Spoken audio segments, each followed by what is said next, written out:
తల్లి గర్భము నుంచి ధనము తేడెవ్వడు, వెళ్ళిపోయేడినాడు వెంటరాదు. లక్షాధికారైన లవణమన్నమే గాని, మెరుగు బంగారము మృంగబోడు. విత్తమార్జన చేసి విర్రవీగుట గాని, కూడబెట్టిన సొమ్ము గుడువబోడు.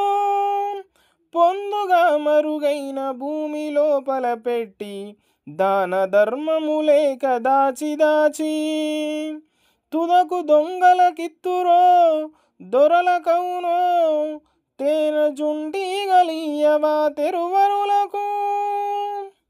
భూషణ వికాస శ్రీ ధర్మపుర నివాస, దుష్ట సంహార నరసింహ దురిత దూర.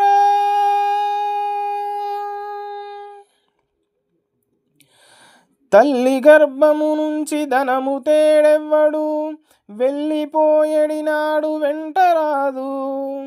లక్షాధికారైన లవణమన్నమే గాని, మెరుగు బంగారము మృంగబోడు. విత్తమార్జన చేసి విర్రవీగుట గాని, కూడబెట్టిన సొమ్ము గుడువబోడు. పొందుగా మరుగైన భూమి లోపల పెట్టి, దాన ధర్మము లేక దాచి దాచి, తుదకు దొంగల కిత్తురో దొరల కౌనో, తేనె జుంటి గలియవా తెరువరులకు. భూషణ వికాస శ్రీ ధర్మపుర నివాస, దుష్ట సంహార నరసింహ దురిత దూర. ఓ శ్రీ ధర్మపుర నివాస, ఆభరణముల చేత ప్రకాశించేవాడా, పాపాలను దూరం చేసేవాడా, దుర్మార్గులను సంహరించే ఓ నరసింహస్వామి.